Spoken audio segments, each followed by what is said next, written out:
accomplish this. Our topic for today is very special because this is the perfect will of God. I believe that every one of us are created and there is something built inside of us that can reproduce after our own kind. Mango produce their own mango. But you would notice that mango does not eat his mango. Do you notice that? When the mango become fruitful, he doesn't eat his own mango. The mango was productive for the sake of other people. So mango reproduced after his own kind, not for himself, but for the sake of others. That is a tremendous, wonderful design and creation of God. So, we are created by God to reproduce after our own kind. So, the next question is, what is your kind? We have 8 billion human beings in the world. What kind of human being? Well, I should say if you become a believer, you are redeemed by the blood of Jesus. You are changed and transformed by God. God wants to restore everything in your life. The reason God wants to redeem and transform you is for the purpose of restoration of your fruitfulness. I will repeat that. The reason God redeemed us and transformed us and changed us for the purpose of restoration, the original design. The original design of God in your life is that you will become productive and fruitful. Because when God said to Adam and Eve, be fruitful, multiply, conquer, and take the leadership. That's the original design. But everything starts from becoming productive. That's how life works. The moment you understand how life works, then you will begin to understand how to function. Because your life need to function based according to God because He designed it already how life works. Imagine the mango grow up and it doesn't produce after its own kind. Imagine nag-alaga ka, you try to raise and breed cows so that there will be corned beef. But the cow does not produce. Until they die, they never produce. So you waste a lot of feeds and then you never have your own return of investment. Meaning to say, the cow malfunctioned because he never lived according to what the design is. So begin to ask the question, Lord, what is your design for me? Why you let me receive salvation? What is your design? Well, I told you, you were designed, you are saved to reproduce after your own kind. So what kind of a person you are? There is a big difference between an unbeliever without Christ and a Christian who have Christ. Well, the Bible call it disciples. Come on, say that word, disciples. So what kind of a person you are, then my Bible is telling me that I am a disciple of Christ. Well, a disciple of Christ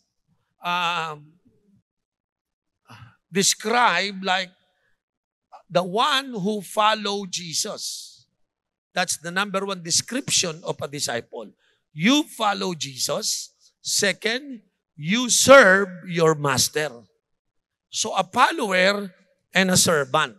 That's the kind of quality of who you are. And God said, i-reproduce mo yan para magkaroon pa ng another person who is willing to follow Jesus and who is willing to serve God. So as a pastor, I begin to disciple 12 people. When I begin to disciple 12 people, I encourage them to follow Jesus. And I was amazed to see the 12 disciples that I have. They begin to follow Jesus. Not just follow Jesus, but they begin to serve their master, Jesus. Pag nakikita ko po yung 12 kong disciple, I'm so blessed because they live according to God-given design. They produce after their own kind. Now, it's not enough to become a believer. You just follow Jesus and you serve Jesus, but you never produce after your own kind. Okay? Now, let's be honest. Those people who come here, you've been a Christian for quite a long time, probably or new. Have you ever desired or come up in an idea in your mind that I need to produce after my own kind? Kung ako'y disciple, magpuproduce ako ng disciple ko. Religious people never think about it. So they just love to go to church, but they never produce after their own kind.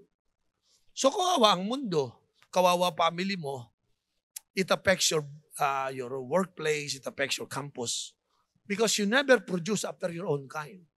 Imagine what will be the impact of my life as a student, and then I begin to reproduce after my own kind. I begin to disciple 12 students that will conquer our campus, or probably I'm a professional working in the marketplace, and I begin to disciple 12 people in the marketplace as my fruit. Imagine what kind of impact these 12 disciples that I produce, winning people in the marketplace or winning people in the campus. Or probably you are a mother or a father and you make a decision that I want to become productive and fruitful so that I could produce my own kind. Disciple ako, magpo-produce ako ng disciple. Did you know that many Christians never even think about it? Disciple ako, magpo-produce ako ng disciple. Of course, you start winning people and then you have to disciple the person until they functions as a true disciple of Christ. They, number one, they follow Christ, obedient, and then they serve the master, servant. Obedient and servant will become my disciples. They honestly, if I would ask question, sino sa inyo na may disciple na ngayon? Taas yung kamay. Pastor, meron na akong disciple. Taas yung kamay, come on. Napansin nyo, meron na po dito nagdi-disciple. But most of you, hindi kayo makapagtaas ng kamay kasi wala kayo. Now, I would like to read the scripture in the Bible for you to understand that this is accountability. Let's open our Bible in the book of Luke. Okay? Chapter 13 is starting from verse 6 to verse 9. Babasahin po natin ito. Okay? Then he told this parable, a man had a fig tree growing in his vineyard, and he went to look for fruit on it, but did not find any. E di may fig tree, nagtanim siya ng fig tree, and then he discovered that this fig tree never bear fruit. But remember, he began to check. But the Bible said, did not find any. Verse 7, look at this. So he said to the man who took care of the vineyard, for 3 years now, that's long, 3 years. For 3 years now, I've been coming to look for fruit on this fig tree and haven't found any. Cut it down. Why should it use up the soil? Suddenly, the owner of the soil decided to cut it down and burn it. Yun ang ibig sabihin po nun. Now, take note on this. Is it justifiable that this owner cut this tree and burn it? Well, it is not fruitful. That's the truth for the last 3 years. Why? Why did he make a decision to cut it and burn it? Well, it talks up, we could call it the power of investment. Well, if you look deeply on the scripture, apparently, the owner of the fig tree invest. So he invests, he pay for the soil, the land, and then he buy the seeds to plant the seed, the fig tree. Then, he hires someone to take care of the tree. So, of course, they need water, they need everything just to take care of the tree. But in spite of so many investment, it bears no fruit. Tingnan nyo to because it can happen to you. Because there's so much investment of God in your life. He died on that cross for you. He blessed your life. What do you expect from the one who invests? Return of investment. And then suddenly, according to the scripture, the owner of the fig tree was shocked because, hey, I've been coming here for 3 years. I've never seen fruit. Ba, sayang yung investment ko dito Meaning to say, God, in His own wisdom, He want the fig tree to become accountable. It is not the vineyard worker ang ginawang accountable. Yung puno, patayin mo na yan. Sunugin mo na lang. Kung gagawin mong panggatong yan, may pakinabang pa tayo. 3 taon na akong balik-balik dyan, wala pa So nabigla ngayon yung tagapag-alaga. Now look at the next verse, verse 8. Sa verse 8, may sinabi siya, Sir, the man replied, ito yung tagapag-alaga, leave it alone for 1 more year. I'll dig around it and fertilize it. So something very strange. Yung tagapag-alaga, for 3 years, he's been working on it, walang bunga. And yet, sabi niya, it's on me now. Sir, can you give me 1 more year? Come on, say that word. 1 more year. Come on. 1 more year is a picture of hope. It's a symbol of mercy to the fig tree. He must be accountable, but it seems that he doesn't care. Tignan mo yung katabi mo. Meron ba ditong matagal ka ng Christian? But you don't care kung may bunga ka o wala. Kung nag-reproduce ka after your own. Kasi hindi ka nga accountable Okay? So, ganito mangyayari. Dig and fertilize it or cut and burn it. Mamimili ka. Pero ang factor dito, I will give you 1 more year. Sabi mo sa katabi mo, 1 more year ka na lang Come on, say to your neighbor, 1 more year. Taas yung kamay, nasasamantalahin mo, 2024, hindi mo na hayaang maging unproductive ang life mo, fruitless ang life mo. Gagawin mo na maging fruitful ka. If and only if all the Christians are fruitful, the world can be changed. But there are so many unaccountable Christians that they don't care if they're productive or not. Imagine every disciple should produce after their own kind. So tanungin natin, did Jesus produce after His own kind? The 12 disciples become His disciple. He followed His footsteps. Now let us again, did Peter, the rest of the 12, have disciple? Yes, of course. And what about their disciple? Do they disciple? Yes. Pero pagdating sa iyo, tumigil, wala. Something wrong with you. Sabi ng iba, alam mo, matanda na ako, di na ako para dyan Pagharap mo kay Lord, tanungin mo kung pwede yun. And then you will be shocked. It's not about your age, it's about your obedience. Can I have amen? Pastor, busy ako may trabaho ko. Hindi ito tungkol sa it's your responsibility, it's your accountability that you reproduce after your own kind. Ngayon, gusto ko sabihin sa inyo to, kung hindi ka naman disciple, huwag na lang. Hindi ka naman disciple Pero if you claim to become a follower of Christ, you claim to become a Christian, then where is the fruit? Ito yung questions na matcha-challenge lahat tayo. Why church don't grow? Because of this kind of people, fruitless people. They don't help to grow the church. Because wala silang accountability. There's no sense of accountability if they produce after their own kind. Kahit minsan yung pastor, pagod na sa kaka-encourage, mag-soul win kayo, mag-disciple kayo. Parang labas-pasok lang sa tenga One day, pagharap mo kay Lord, hahanapan ka niyan. Do you understand me? So this parable was given. Sabi niya, Sir, leave it alone for 1 more year. Bigyan mo siya ng chance, 1 more year. Baka pareho lang. No, sir. I will do something differently. Ano yan? I will dig around and I will fertilize it. So, meron siyang gagawing strategy. Una, sabi niya, ang unang strategy, give me 1 more year. Give me enough time. Pangalawa, pag binagbigyan mo ako ng 1 more year, I will dig around. Yun ang pangalawa. Pangatlo, I will fertilize. So meron tong ginawang step so that the fruitlessness, the barrenness, the lack of productivity can be changed. Alam nyo, pwede ka namang mabago yung dating unproductive ka, pwede ka maging productive. Hayaan mo na lang yung ibang ayaw, ikaw hindi.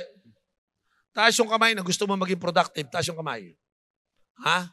Huwag kayong gagaya doon sa mga Kristiyanong walang desire na maging productive. So, merong step dito. Number 1, binigyan niya ng time frame. If I were you, listen to this message. I want you to make a prayer and commitment this afternoon. Lord, in this year, hindi ako papayag na wala akong na-soul win at wala akong na-disciple. Someone asked me, I was in the US, sabi niya sa akin ganito, Bishop Uriel, I know you've been working hard in the Philippines. Your church begin to grow, you've been helping a lot of pastors. What makes you happy? What makes you do it with great joy? Ano ba nagpapasaya pa sa'yo? Di ba magandang tanong yun? Sabi ko sa kanya, alam mo, isa lang nagpapasaya sa akin eh. Hindi kotse, hindi bahay, hindi yung Ano po nagpapasaya sa inyo ngayon? Sabi ko, itong ikinisasaya ko, pag ito natutunan ng buong simbahan ko, ibang joy mararamdaman namin lahat. Alam niyo kung ano? The joy seeing the harvest getting gathered. Yun ang joy ko. So kung saan ko kinuha yung joy na tayo'y mag-harvest? Basahin niyo po ang Bible sa Luke. Isang kaluluwa, pag may naligtas, nagre-rejoice. Every angels in heaven rejoice. So the joy of heaven is saving souls. Then I begin to realize that every one soul, it's more precious than the whole universe. Sabi ko, oo nga, no? So I changed my mind. Sabi ko, there is one thing that will give me joy in my heart right now. To see the harvest being gathered. Tingnan nyo sandali itong chairs dyan. Ang dami niya, no? Di ba? So, sino maglalagay dyan kung wala kayong burden na maging productive at maging fruitful kayo? Itong teaching ko ngayon sa inyo, hindi na to pang baby. Pang mature tong karne itong tinuturo ko sa inyo. Hindi to pang baby. This is not for babies. This is meat. Because most of us are constantly bombarded in our mind the idea that the only thing I need to spend my time, worth spending my time, my effort, is my family. Hallelujah. Lagi na lang sa sarili mo. Kaya nga sabi ko sa inyo kanina, I never seen a mango tree eating their own mango. They just give it away for the sake of others. They produce after their own kind, not for themselves, but for the others. You have to learn how to win souls and make disciples for the sake of other people. And that's what Jesus did. Though He is God, He came to be a man for the sake of others. Yun ang gusto nating makuha sa Kanya. Kaya lang, mukhang hindi uso sa'yo ang pag-share ng gospel sa mga kaluluwa. Parang hindi uso sa'yo yung word na discipleship. Well, as a pastor for the last 35 years, I know the power of soul winning and I know the power of disciple making. The church never grew because it lacks of growth because people are not getting engaged in soul winning and making disciples. Alin, kung tayo lang, sama-sama tayong gagalaw, maging productive tayo, maging fruitful tayo, wag tayong barren. Itong kuneta, mabilis tong punuin. Are you listening? My prayer and my goal by the month of June, makapag-produce tayo ng 2,500 every Sunday. Ha? How many? 2,500 on the next hanggang June. Sino sa inyo magsasabing 1 more year, Bishop? Bigyan mo ako ng 1 more year. Hindi na ako papasok dito na wala akong disciple. Hindi na ako papasok dito na walang soul winning. Gawin mo to kasi nga hindi pwedeng walang bunga. Are you still here? So, lagyan nyo ng time frame. Ha? Paano mangyayari siya? Inabutan ka ng kamatayan, hindi ka sumunod dyan. Alam nyo, ang go and make disciple, this is for everyone. Paano if one day you die without even knowing na may knowing kang solo nag-disciple? Ay pwede po yan sa mga, it is only for religious people that they can go to church without winning soul and make disciples. The religious people can do that, but not the true disciple of Christ. If you are a true disciple of Christ, you are accountable to win souls and make disciples. 3 lang ang umamin. 3 lang naniniwala eh. Paano ko kayo makukonbinse na lahat kayo, you need to win souls and make disciples? Siguro sabi di ba sa inyo, Isya Puriel, hindi yan ang kailangan ko ngayon. Ba't yan ang pinipreach mo? Eh, ina-advance ko to para sa'yo. Kasi, kaya ka i-bless ni Lord kasi sumusunod ka sa commandment niya. Baka kaya ka hindi pinagpapala kasi puro ka sarili mo. Hindi ka na, wala kang concern sa kingdom purpose. Wala kang burden para sa purpose ni Lord. Purpose ni Lord na lahat ng family members mo makakilala sa Kanya. Classmate mo, kaopisina mo, kaibigan mo. There's so many people around you that they should come to know the Lord Jesus Christ. And I believe God has called you and prepared you for those people. Come on. Ha? So tanungin natin, bakit siya walang bunga? Hindi niya kasi kinonsider yung dalawa. Now, listen to this. The solution, according to this man, I'll dig around it and fertilize it. Bakit niya sinabing, I'll dig? Alam niyo kung bakit? Kasi, matigas yung lupa. O basahin niyo yung parable of the sower. The parable of the sower demonstrate and share it to us.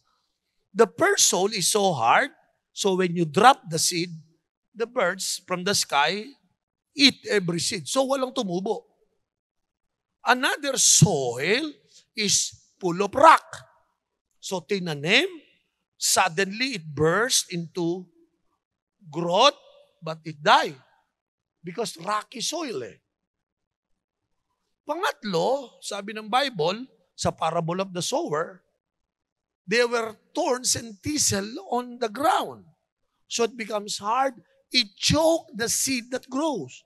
Eventually, the plants die. But there is one soil that we call healthy soil. Are you listening?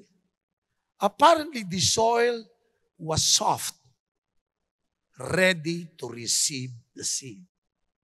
Sabi ng Bible, it grows and it bear fruit. Sa madaling salita, hindi namumunga, nagiging fruitful, maliban lumambot ang puso. Now, that is a very hard teaching because hindi matanggap nung iba na pag walang disciple, bunga yan ang tigas ng puso mo.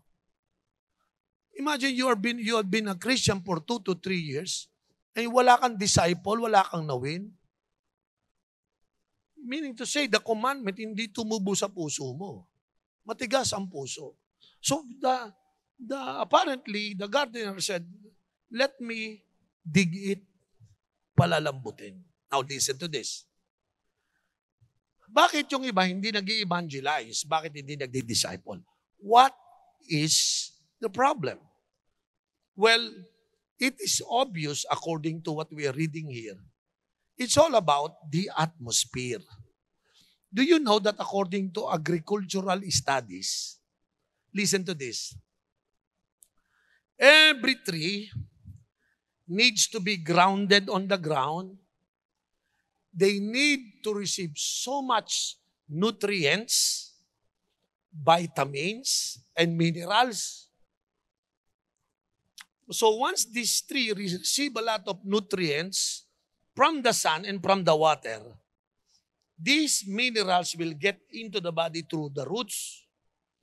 And if it continue to flow and flow and flow, one day the tree will receive so much and it will overflow. And then it will come out to the leaves, to the branches.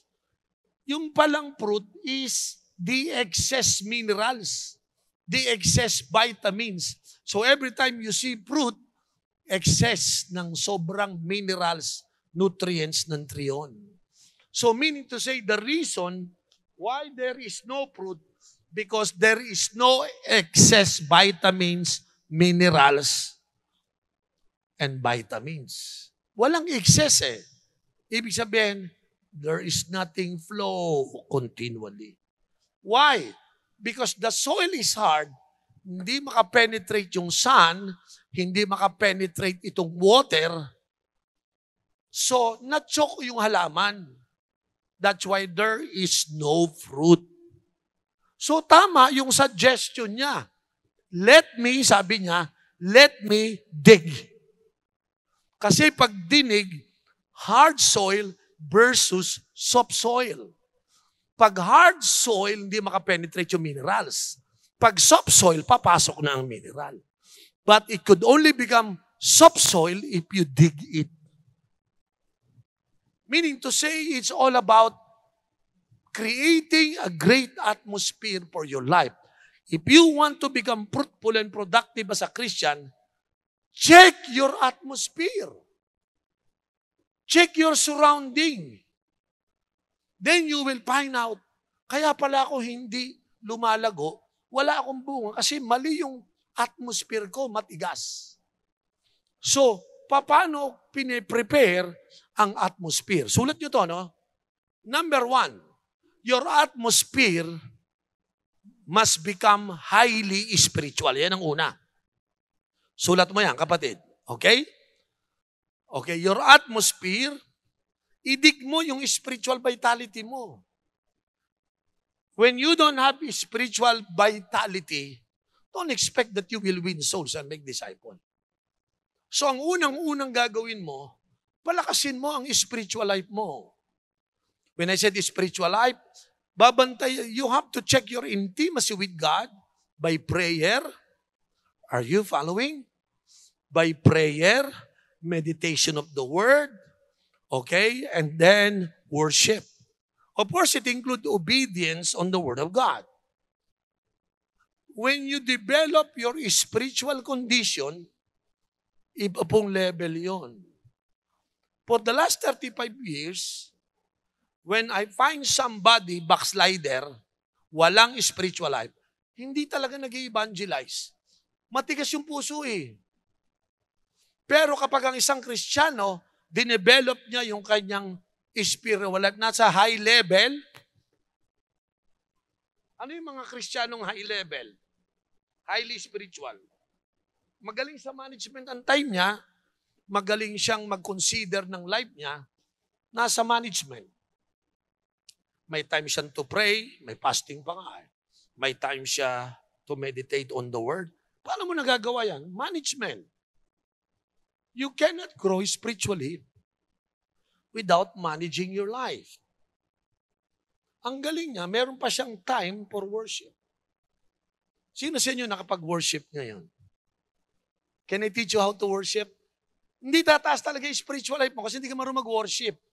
Simple lang ang worship. Number 1, pag worship, number 1, merong movement. Oh, may movement talaga. Ano yung mga movement? Basahin nyo ang Book of Psalms. Isa sa movement, yung palakpak, sumasayaw, tumatalon, nagtataas ng kamay. Yun ang movement. Tingnan mo sarili mo. Nag-worship tayo, wala kang movement kasi hindi ka nga marunong mag-worship. Pag worship, may movement yan. Hindi pwedeng nag-worship, saya-saya ng kanta. Praise the Lord. Oh my, salikaw. walang movement. May problema ka. Hindi ka marunong mag-worship. Kasi kung naintindihan mo, teaching ng Bible sa worship, hindi ang mga psalmist nagwo-worship ng walang movement. They clap their hands, they wave their hands, they dance. Pangalawa, hindi lang may movement, may sound. Ikaw, wala nang galaw, wala pang tunog.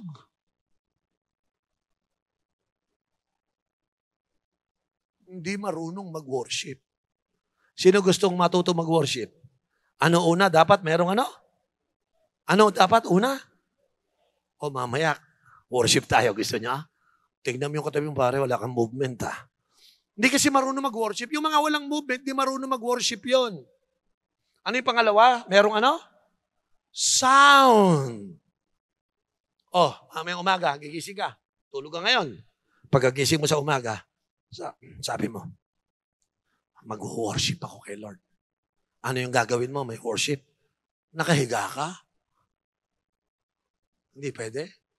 Tatayo ka, mag-move ka. Papalakpak ka, maggawa. Ikaw lang mag-isa. Tapos may ano? May movement, tsaka merong ano? May sounds.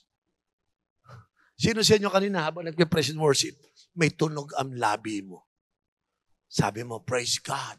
Hallelujah. Amen. Ba, may tunog na. Nung hindi ka pa Kristiyano, ganito ka. Oh.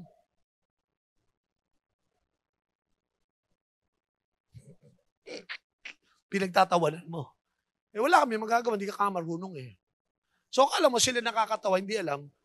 Sabi ng demonyo sa'yo, that's my boy. Di ba? How many among you right now in this room, in this place, that every Sunday when you come, prepare your movement. Ha? Prepare your movement. Second, prepare your sound system. May sounds ka dapat. Nako, dami ko gustong i-share patungkol sa you must be highly spiritual. May mga disciple po ako. Malalago na yung mga yan. Ang dami na nga disciples eh. No? Pwede ba nga, no? Andito ba yung mga primary 12 ko? Okay, tayo nga yung mga primary 12 na lalaki. Huwag yung mga babae, lalaki lang. Sige nga. Okay, ito yung mga pakinggan nyo to ha. Pakinggan nyo to, mga disciple to. I want you to see this. Okay? Herald is one of my disciple. Herald, how many disciples do you have? Ano? 250 disciple under his care. Okay? Jeff. Si Jeff ba to? Hindi, ito. Si Benz. Benz, how many disciple do you have? Ha? 100 ang disciple niya. Okay? Si Jeff, ikaw, ilan Jeff? 180. O ikaw, Carl, ilan sa'yo? 200. O ikaw, ay silan? 210. O ito, matindi, may trabaho to, may business to. June ilan? 290. May negosyo pa yun, ha? Sabi ko sa inyo, yung mga disciple ko, mga fruitful eh. They don't care if may trabaho sila o wala.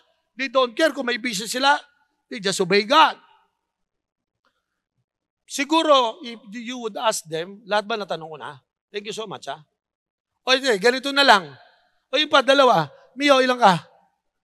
Si Romeo, 300 ang disciple. O, ito si Albert. Ilang disciple mo, Albert? Ha? 270. These are my disciples. So if I teach discipleship, I practice discipleship. Are you listening? So my disciples are fruitful. So every time God visit them, meron silang maipapakitang fruit. Eh ngayon, chinek sila ngayon. Ilan na disciple mo? Meron silang nasabi. Ikaw, patayuin kita ngayon. O ilang disciple mo? Naku, sana wag akong tawagin ni Bishop Uriel. Malalamang wala ako. You see, sabihin mo sa katabi mo, 1 more year. Sige, sabihin mo sa kanya, 1 more year ka pa. Sino niniwala? Si Lord, bibigyan pa tayo ng 1 more year. Ha? Okay, hindi lang yan. Papakita ko sa inyo. Sa worship team, yung mga nagpapakanta dito, Nakita yung mga nagpapakanta? Sa palagay nyo, hindi mga disciple yan. O, tatanungin ko ha, taas yung worship team. Tayo. O yan, si Anjo. Anjo, ilang disciple mo? Ilan? 42? O, may 42 yun. What about you? Lou, ilan? 58?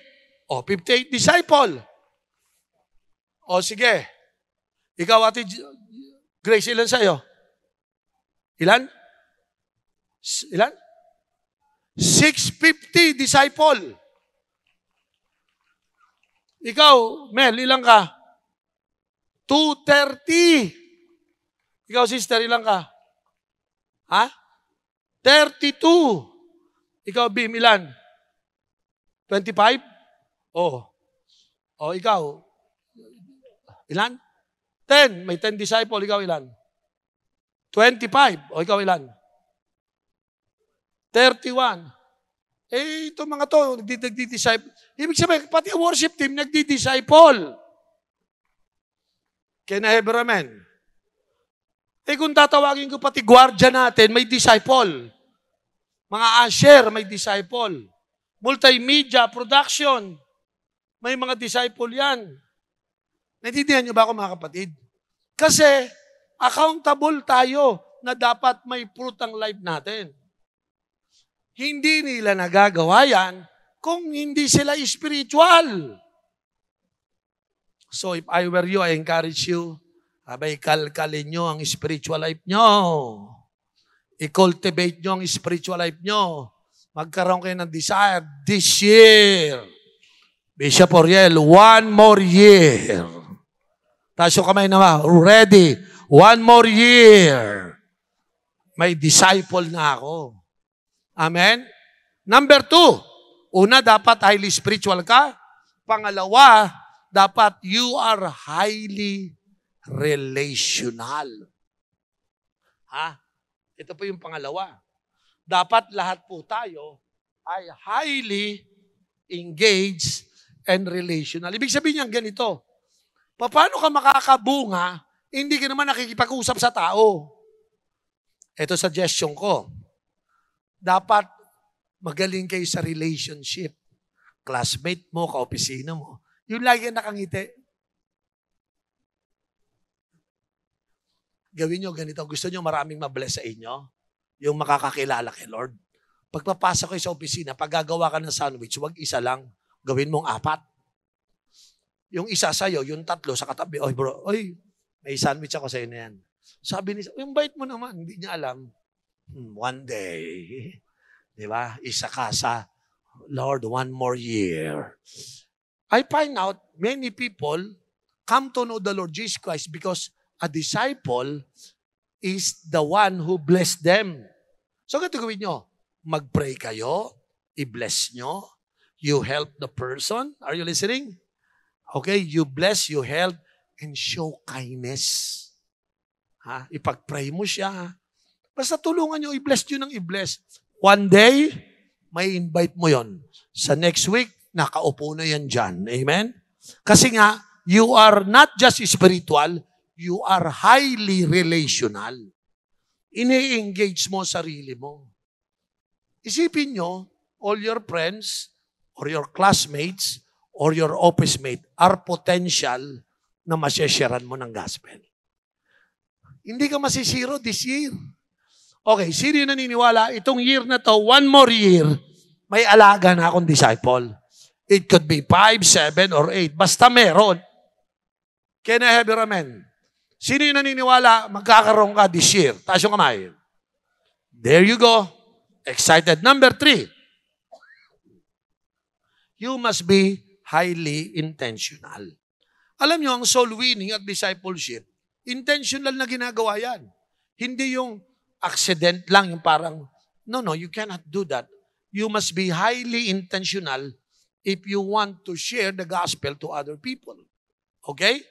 When you have classmates, intentionally connected to them, intentionally engaged to them, intentionally pray, intentionally bless, intentional show kindness, all of everything are intentional. Because you're going to be sharing the gospel to them. You must be intentional. Because sharing the gospel is not happening by accident. It must be planned and intentional. Number 4, sulat nyo to. It must be highly strategic. No? I-strategize mo. If you will have 1 year process, what is your strategy? To have 1, 2, 3, 4, 5. What is your strategy? You need to plan. If you want to win people to Christ, there is a need to plan. There must be a strategy. Okay? Suggestion ko lang to, mga kapatid. Winning soul is not a matter of technique. No. You have to pray to God and trust God. Lord, gamitin mo ako. I don't know how, Lord, but give me that opportunity one day. At magtataka kayo, maraming makakakilala sa Panginoon. So you need to be strategic. No? Classmate mo, strategize mo. Ka-office mate mo, strategize mo. Kamag-anak mo, lahat may strategy, hindi pwedeng wala. Because soul winning never happened by accident. It must be intentional. Number 5, you must be highly aggressive. You must be highly aggressive. Yan po yung mahalaga. No? When you are winning souls and making disciples, hindi kayo pwedeng, yung bang you are reluctant, you feel shy. No. Aggressive. Given an opportunity, I will take that opportunity. Say amen. I can still remember, pati yung mga gasoline boy, sinisharan ko ng gospel yan. Dinadaan ko muna sa pagbibigay ng tip. Mamayang konti, sumasama na sa akin. Yung mga waiter, kumakain ako, bigyan ko ng tip. Eventually, naka-strategize na yon. Aggressive yon. Eventually, naisasama ko. I find out that we have to plan, strategize if you want to win souls and make disciples. Interviewin niyo yung mga nagsabing, meron ako 100, meron 200. Tingnan nyo, ang dami nyong ginawang strategy. Ang dami nyong ginawang intentional. At hindi lang yon, hindi sila pwedeng duwag, sila aggressive talaga. If you want to win souls, Satan is more aggressive than you cannot win. Satan, listen to this, he never sleep, he never take time to rest, he never even eat, just to do his thing. Tapos ikaw, puro sleep, puro pahinga, at puro kain. Ano laban mo? Dapat tapatan mo kung aggressive si Satan, mas aggressive ka. Can I hear amen? I can still remember while I was a young pastor during that time. Laging ang daming problema bilang pastor. Wala akong I have no money to pay the rent. So I was full of problem. I have a lot of difficulties handling people because these are young people, pabago-bago mindset. Sabi ko, how can I survive on this atmosphere?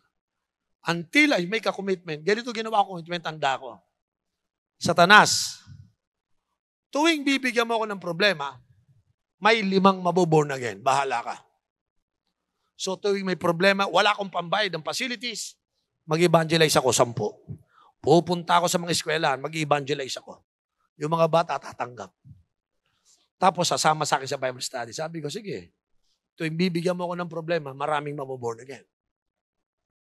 Are you listening? Nagkaroon naman ako ng problema sa mga tao. 3 kaluluwa katapat niyan. I find out if I become aggressive, kaya ang Dulos for Christ, lumago to.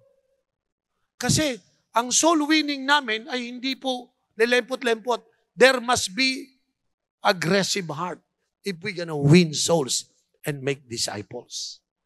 Now, sino sa inyo ready maging aggressive? Highly strategic, highly intentional, highly relational, and highly spiritual. This is the key. Ididig mo yan, i-develop mo talaga yan sa sarili mo. Now, if you fail to dig your heart, titigas yan.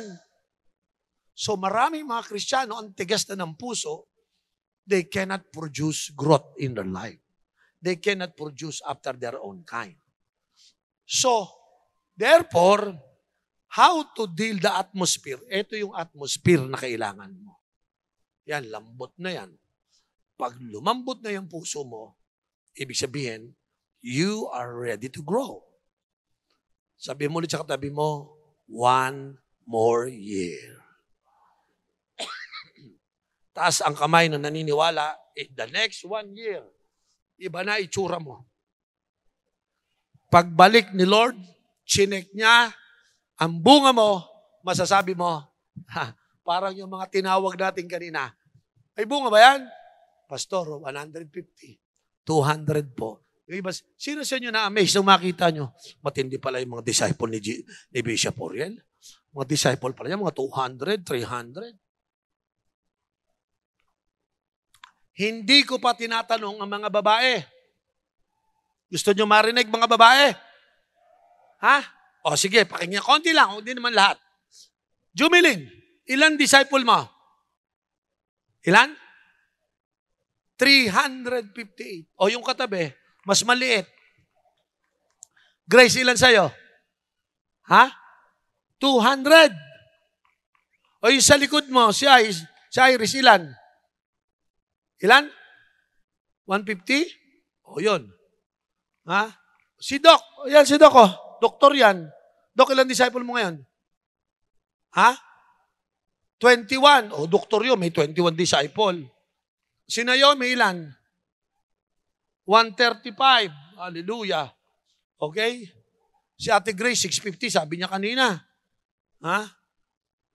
Mamili kaya ako. Yung di mga primary 12. O yan. Rose, ilang ka, Rose? 45. Hallelujah. Palakpakan natin to. 45, oh. O, si Ribamonte, ilan sa'yo? 100. Divine, ikaw ilan? 320. Grabe, no? Matitindi pala itong mga discipleship nito, mga to. Huwag ko kayo magtataka kung bakit ang Doulos for Christ ay malago. It's because nag-engage tayo sa discipleship. So, nakakapagtaka na mga top-level leaders yung nagdi-disciple, ikaw hindi. Baka hindi mo lang nabalitaan na ang church na to ay discipling church. Sino excited mag-disciple? Taas yung kamay. Yung mga wala dyan, magkakaroon ka din one day. Sabi mo ulit sa katabi mo, may 1 more year ka pa. Sino rito gagamitin mo yung 1 more year?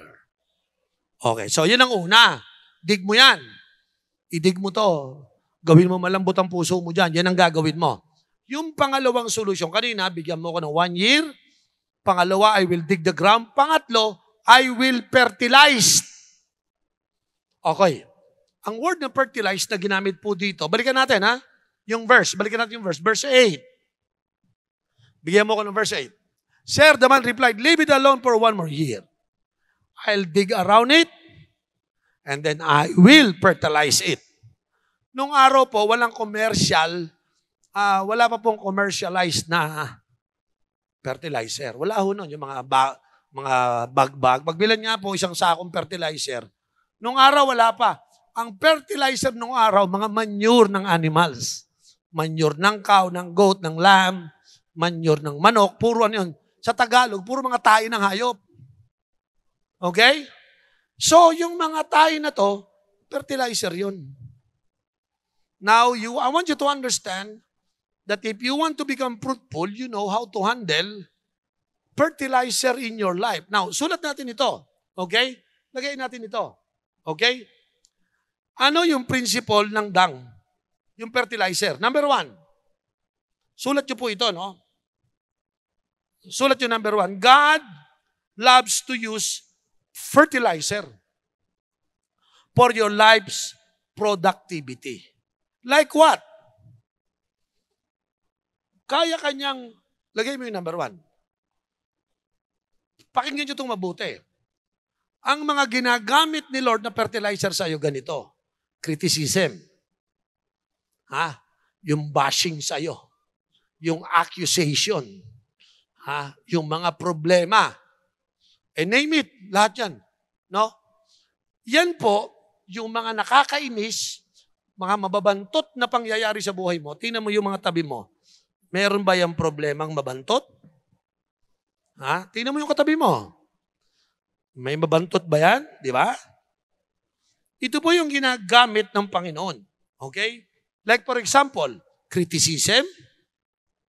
May mga taong may hatred sa iyo.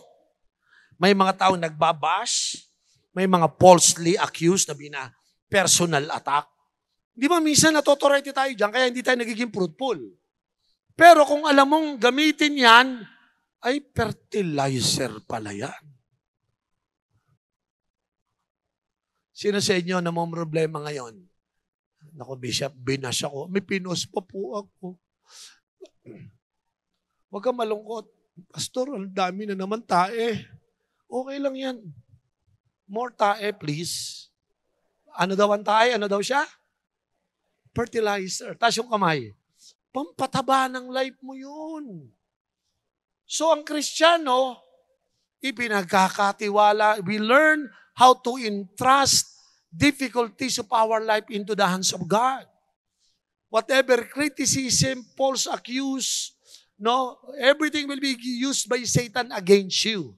But if you know how to respond, I should say, don't waste the fertilizer.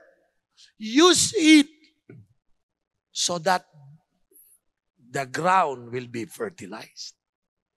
At pag ang ground na fertilized, papasok yan sa ilalim. Pupunta yan sa ugat. Yung lahat ng vitamins and mineral ng fertilizer, papasok sa puno. Lalabas yan, magbubunga ka. So today, to those people who said, give me more 1 year, ibig sabihin yan, give me more fertilizer. Nako, nalungkot yung iba. Sabihin mo sa katabi mo, more fertilizer, the better. Gusto ko magkaroon kayo ng bagong outlook, no? Because God loves to use fertilizer for your life's productivity. Huwag niyong mamasamain yung mga problema. Yan po ay pampalago nyo, pampataba nyo. Number 2, God also loves to use horrible thing to bring miracle growth and supernatural fruit in your life. Yan po ang katotohanan niyan. Okay? Para magkaroon tayo ng mga supernatural fruit. Number 3, sulat niyo po ito.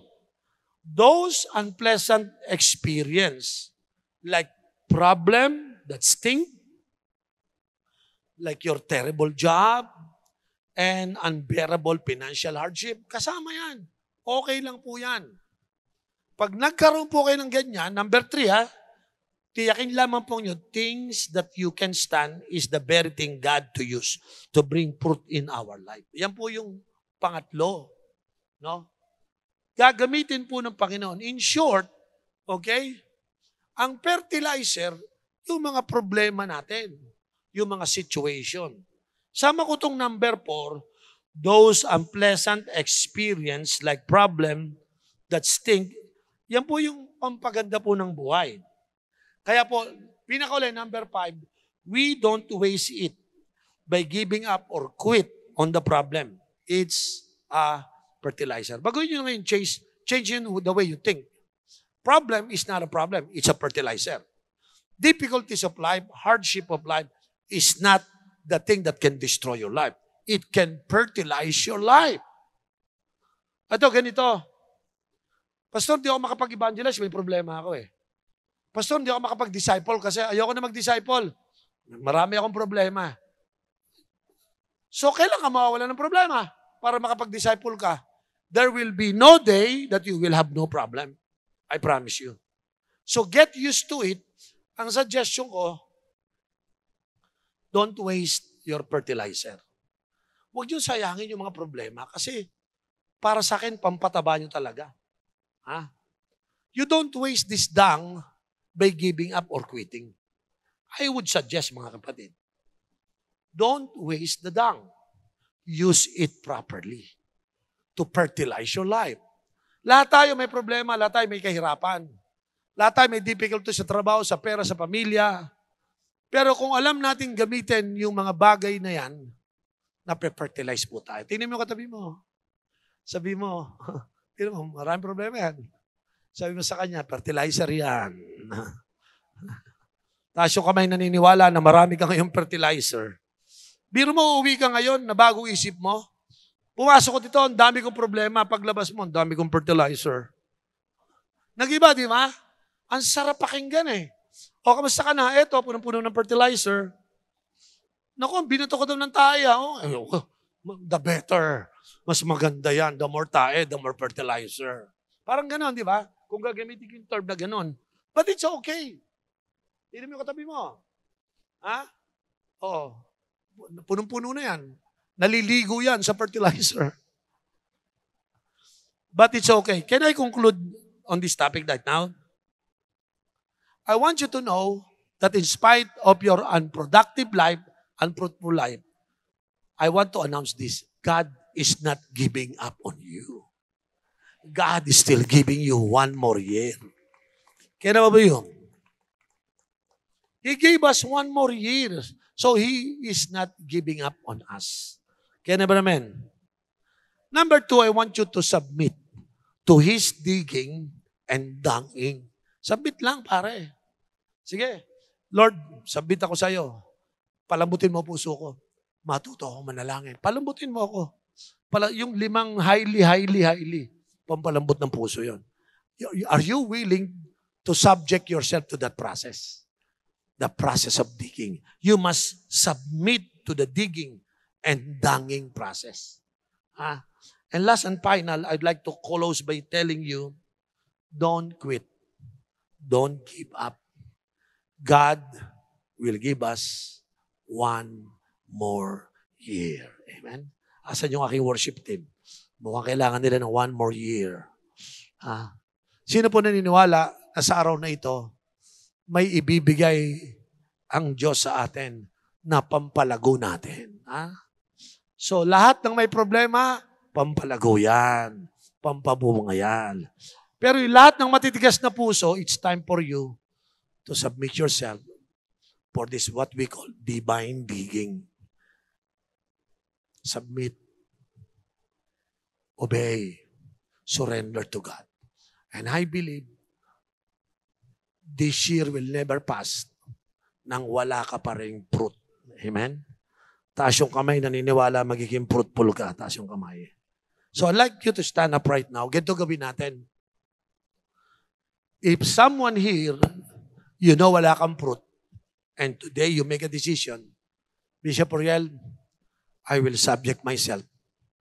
I will accept the process of digging, or probably, I will accept this fertilizer in my life. Kung kayo nahihirapan, I pray that the Holy Spirit will help you. Amen? Lahat ng pagod, marami kang ginagawa, but today naisip mo, wala pala akong fruit, wala pala akong productive. Pero sa iyong heart, ready ba kayo dito? Sa puso mo, Lord, give me one more year. And I'm willing to go through the digging, to go to the process of fertilizing. Just one more year, Lord. You don't like to become unproductive, unfruitful. Make a decision. No, hindi ako magiging unproductive. Magiging fruitful ang life ko. The next 1 year, I will submit to the digging. I will submit to God ng fertilizer niya. Come on, just punta ho kayo dito ngayon.